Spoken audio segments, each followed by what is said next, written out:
August 29th of this year will mark the 10-year anniversary that Hurricane Katrina struck ground, causing massive devastation throughout southeast Louisiana, as well as other parts of the Gulf Coast, Mississippi, and Alabama. Mr. Speaker, I'd first ask unanimous consent that all members may have 5 legislative days in which to revise and extend their remarks and include extraneous material on the subject of this special order. Without objection. Mr. Speaker, tonight we're going to talk about the devastation that was caused by Hurricane Katrina. And of course, it starts with the more than 1,800 lives that were lost.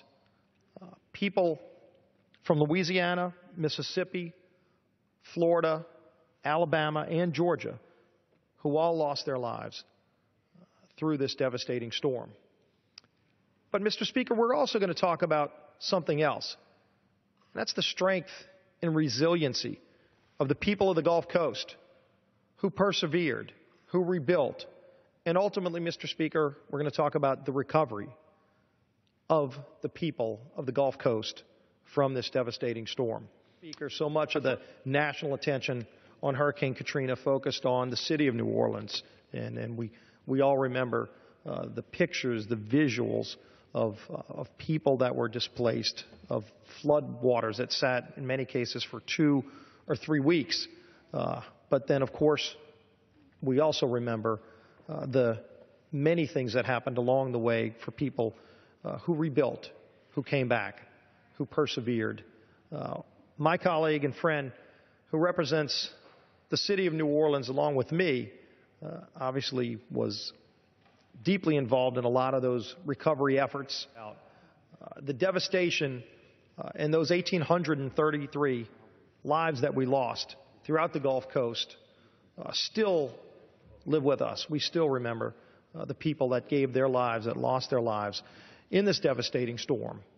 But, Mr. Speaker, some of the things that you saw from the people of southeast Louisiana, I know I saw firsthand the strength, the resiliency of the people back in a time not long after the storm hit where there were people questioning whether or not the city of New Orleans would be rebuilt or should be rebuilt.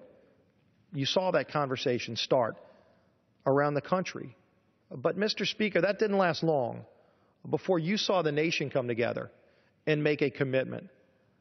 And you saw the people of New Orleans make a commitment that the city would be rebuilt. But I think this is where the story of recovery comes up so bright and strong, Mr. Speaker, and that is how the people of the Gulf Coast, how the people of New Orleans responded.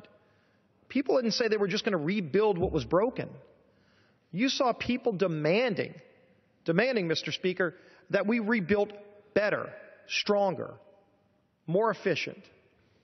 People started demanding that government work different, that government work better. Those levees that failed, Mr. Speaker, and caused so much of that devastation, people said we need to reform the way that levees are built. You saw a citizen uprising, in fact, that led to dramatic changes in state law. I was a state representative at the time. We actually changed the Constitution of Louisiana to require that people who serve on levee boards actually have experience in things like engineering, hydrology.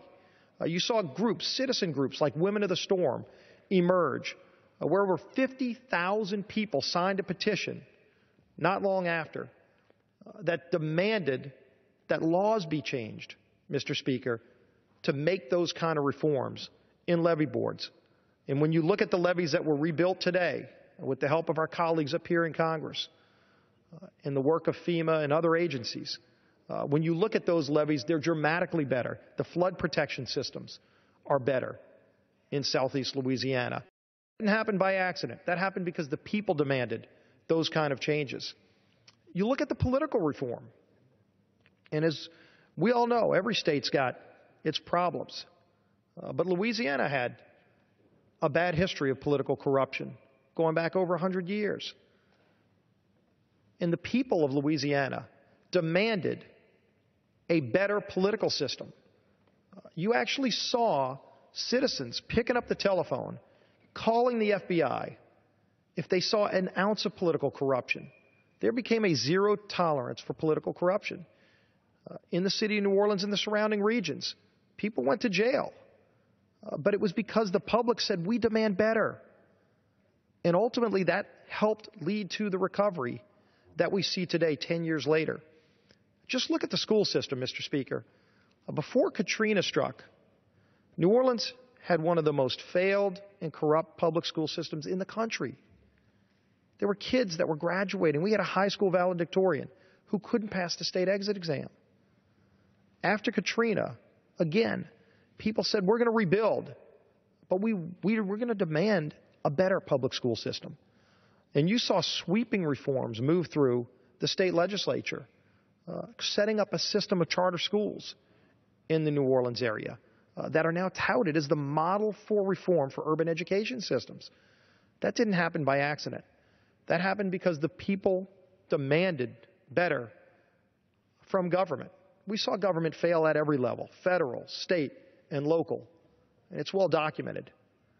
But the story of New Orleans today, 10 years after this storm, is the story of a strong and resilient people who said, we absolutely will rebuild, but we're not going to rebuild the same way that it was before.